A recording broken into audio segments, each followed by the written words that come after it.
ایک سیکنڈ سے عورت کا سوال جی جی خواتین کی جانب سے ایک سوال ہے کہ ایک عورت کا گھر کیا ہے؟ آدمی ساس بولتے ہیں کہ میرا گھر ہے، تو عورت کا گھر کہاں ہے؟ عورت اگر ماں ہے تو اس کا گھر اس کے شوہر کا گھر ہوتا ہے، بیوی ہے تو بھی اس کا گھر ہے. ہم ہی تو ہیں زندگی میں جوتیاں کھس گئی اور کھسا کر کے ہم نے بلڈنگ بنائی، فلیٹ بنائے، بنگلے بنائے، اور اللہ کہتا ہے وَقَرْنَا فِي بُيُوتِكُنَّ وَلَا تَخْرُجْنَ تَبَرُّجَ الْجَاهِلِيَّةِ وَلَا تَبَرَّجْنَ تَبَرُّجَ الْجَاهِلِيَّةِ. اے اللہ کی بندیوں، اے عورتوں، وَقَرْنَا فِي بُيُوتِكُنَّ، اپنے گھروں میں وقار کے ساتھ بیٹھی رہو. کس کے گھروں میں؟ ان سے پوچھو تمہارے ابا بنا کے گئے ہیں. محنت ہم نے کری، مزدوری ہم نے کری، لکڑیاں یہ وہ، دھوپ چھاؤں سردی گرمی، بلڈنگ ہم نے بنائی. اور اللہ کیا کہہ رہا ہے؟ وہ گھر کس کا ہے؟ تمہارا گھر. تو سب کا ان کا ہے. اور ایک ہی جگہ نہیں، کئی جگہوں پر جہاں بھی گھر کا ذکر آیا ہے قرآن کریم آپ اٹھا کے دیکھیے، اللہ کی قسم اللہ نے اسے مردوں کی طرف منسوخ نہیں کیا کہ اے مردوں تمہارے گھر نہیں ہو، بلکہ اللہ نے کیا کہا؟ عورتوں کو ان کے گھروں سے باہر نہ نکالو. حالانکہ وہ ایک اینٹ بھی لانے کی روادار نہیں ہے. یہ اور بات ہے آج ہم ہو گئے نامرد، معذرت کے ساتھ نپنسک ہو گئے، تو کہیں گے اب شادی کرنی ہے تو بنگلے بھی لاؤ، کار بھی لاؤ، 2 ویلر بھی لاؤ، بنگلے بھی لاؤ، اتنے بینک بیلنس ہو، 10 لاکھ ہو، 20 لاکھ ہو، یہ ہو، بلاؤ، اتنے سونے، اتنے چاندی، اتنا بڑا. یہ نامردوں کی علامت ہے مسلمانوں، نامرد. اور یہ حقوں کو تلف کرنے کی کل قیامت یہ بھی پوچھا جائے گا. یہ بھی قیامت جن لوگوں نے جہیز لیا ہے نا، یاد رکھو قیامت کے دن گردنوں پہ لاد کے لاؤ گے بیٹا. وہ بکری ہو یا بھینس ہو یا صوفہ سیٹ ہو یا فرنیچر ہو یا ٹی وی ہو، یا بیوی تو نہیں لاؤ گے لیکن ٹی وی لاؤ گے، فریج لاؤ، سب لاؤ گے. اس لیے کہ جہیز جس طرح دینا حرام ہے، لینا حرام ہے، اسی طرح دینا بھی حرام ہے. اچھا بعض باتیں آئی میرے ذہن میں بھی، میں بتا دوں ایک بھائی کا سوال معذرت کے ساتھ کہ آج ہم لڑکی والے بھی اتنے ناہنجار ہو چکے ہیں، اتنے نالائق ہو چکے ہیں.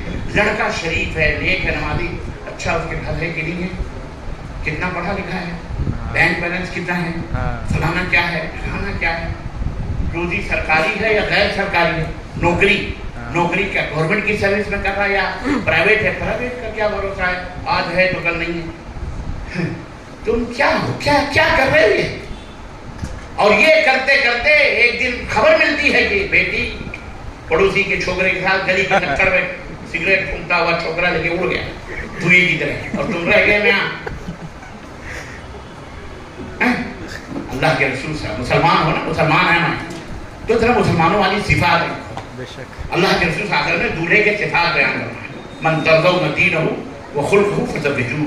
دین سب سے پہلے، دین دیکھو اس کا اخلاق ہے.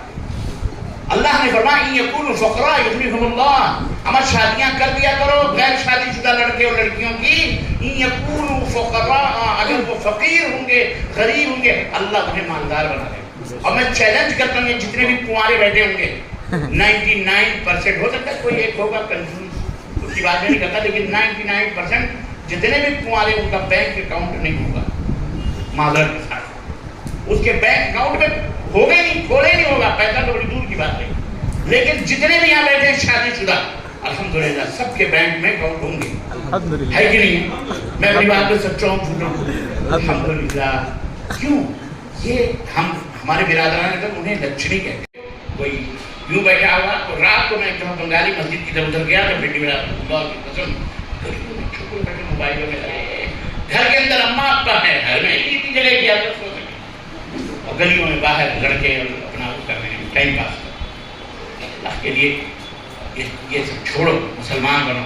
نیک لڑکے کو ملے نا، گھر نہ ہو اور تمہارے پاس ہے تو تم گھر دے دو، نہیں ہے تو دکان دے دو، نہیں ہے تو جھوپڑی بنا کے دے دو.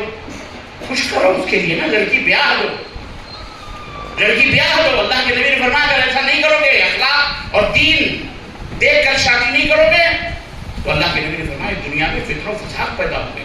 اور فتنہ و فساد ہو رہے.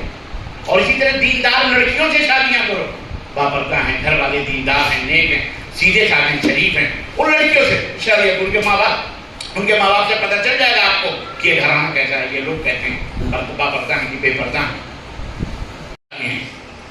اب یہ بات ہے کہ کوالٹی پھر انسانیت کی ایک ہے، لیکن وہاں پہ فرق کر دیا کہ امام مومن امام کافر، جو اللہ کی غلامی کرے وہ مومن، جو اللہ کی غلامی کا انکار کرے وہ الگ ہے کوالٹی۔ پھر مومنوں میں اللہ تعالیٰ نے لے لو آپ سب برابر، لا فضل لعربي على عجمي ولا لعجمي على احمر ولا لاسود ولا على احمر ولا لاحمر على اسود۔ اللہ کے نبی نے فرمایا عربی کو عجمی پر، عجمی کو عربی پر کوئی فضیلت نہیں، گورے کو کالے پر، کالے کو گورے پر کوئی عظمت اور فضیلت نہیں۔ کلکم من آدم، تم سب آدم کی اولاد ہو، وہ آدم من تراب، اور آدم مٹی سے بنائے گئے۔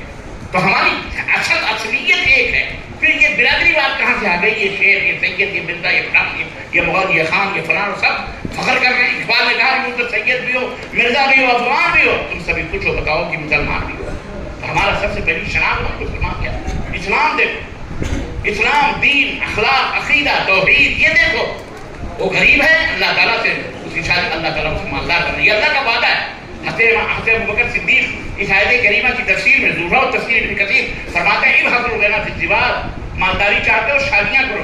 سوری معاف کرنا میری ماں بہنوں سے، کبھی وہ ناراض ہوئے کہ ربانی صاحب اب تو یہاں آگے دوسرے موڑ پر، میں دوسرے موڑ پہ نہیں، میں قرآنی موڑ پر ہوں، قرآنی موڑ پہ ہوں۔ شادی کرو، ما طاب لكم من النساء مثنى وثلاث ورباع، جو تمہیں پسند ہو، 2 3 4، اللہ نے اجازت دی ہے، اور اللہ کے نے اجازت دی ہے۔ اور اگر کچھ نہیں ہے، مجبوری ہے، تو ایک سے نباہ کرو، ایک بہو جو مجبوری ہے۔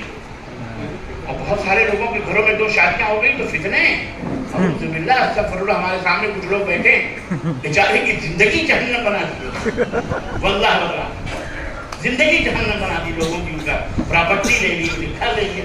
ارے بہن نہ پیدا کری انہوں نے، یا بہن نہ آئی، وہ کوئی ملکہ آ گئی، حور آ گئی، اللہ اکبر۔ یہ کیا فرق پڑتا ہے؟ مرد کو اللہ نے طاقت دی ہے کہ وہ 4 میں سوال دے، تو وہ 4 سوال ہے، اس میں کون سی غلط؟ اگر کوئی عورت اس کے خلاف یا اس کو غلط یا مکروہ یا اپنے دماغ میں ناپسندیدگی محسوس کرتی ہے تو اللہ، میں سمجھتا ہوں اس کا ایمان خطرے ہے، اس کا ایمان خطرے ہے، کیونکہ وہ اللہ کے کیے ہوئے فیصلے کو ناپسند کرتی ہے۔ نہ کرو وہ بات الگ ہے، ہر عورت اپنے مرد کے بارے میں جانتی ہے کہ کتنے پانی میں ہیں، اس لیے ایک عمر کے آنے تک وہ کہہ دیتی کوئی بات نہیں، جاؤ، اجازت ہے، اس کو پتا ہے تم کہاں ہو، تمہارے رگ رگ سے وہ واقف ہے، واللہ بدرا، پھر تمہیں چھوڑ دیتی ہے پگڑی اور ناک سب، جاؤ۔ اب تم وہ جانتی ہے کہاں جاؤ گے، یہیں۔ بعض خلیجی عورتیں سعودی عرب یا خلیج گلف میں جو رہتی ہیں مولانا، وہ باقاعدے ان سے انٹرویو لیا گیا تو انہوں نے کہا کہ بھئی یہاں گلف میں جو لوگ رہتے ہیں وہ موٹے موٹے زیادہ اچھا کھاتے، ان کی عورتیں زیادہ اچھا کیوں موٹے ہو جاتے ہیں؟ تو ایک عورت نے کہا ہم اچھا کھانا پکا کے مردوں کو کھلاتے ہیں، کیونکہ ہمارے ماں باپ نے کہا ہوا ہوتا ہے کہ مرد کے دل تک پہنچنا ہے تو پیٹ سے پہنچنا، اس کا پیٹ بھرتے ہیں، کھاتا ہے موٹا ہو جاتا ہے، جان بوجھ کر اس کو موٹا کر دیتی تاکہ اسے کوئی عورت پسند نہ کرے، پھر یہ دوسری شادی کرے۔ تو جتنے بھی موٹے ہیں وہ فارمولے سمجھ رہے ہیں، بیوی وہ ہے نشان ہے نہیں وہ بہرحال۔ السلام علیکم شیخ، میں معذرت چاہوں گا تھوڑا سے، نہیں معذرت، شیخ کی بات سے ہی مطلب سوال شیخ اب ٹیڑھی ہے تو 2 سوال کی اجازت دیں گے آپ؟ شیخ کے جو جواب ہے اسی سے ریلیٹڈ ہے۔ جی اگر شوہر کی 2 شادیاں ہو چکی ہو تو کیا تیسری شادی کر سکتا ہے؟ اور دونوں کی اولادیں ہیں، اور اسی سے ملتا جلتا سوال، دوسری بیوی کو کس حال تک کسی حال میں حق نہیں دینے والے کے ساتھ کیا کرنا چاہیے؟ وہ اپنا حق لینے کے لیے کہاں تک جا سکتے ہیں؟ اللہ سے دعا کرے اپنے شوہر کے لیے، اور اس کے لیے دعا کرے اور اس سے کوشش کرے اپنا حق لے، اور اگر کوئی مرد جان بوجھ کر اسے حق سے محروم کرتا ہے تو اسے اللہ سے ڈرنا چاہیے، ورنہ قیامت کے دن عدل نہ کرنے کی وجہ سے وہ اپاہج، ایک پیرالائز جو ہوتے ہیں نا، ایک حصہ اس کا اپاہج ہوگا، قیامت کے دن اللہ تعالیٰ اسے لائے گا اور کھڑا کرے گا، سوچیں وہ حصہ جہنم میں جائے گا۔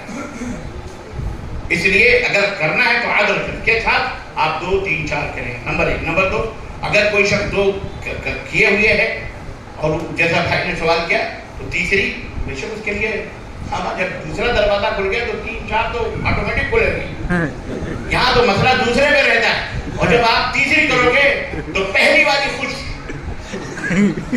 ہاں میرے پہ 100 کل بن کے آئی تھی، تیرے پہ بھی آ گئی، اس کا دل کا وہ دوست بن جائیں گے۔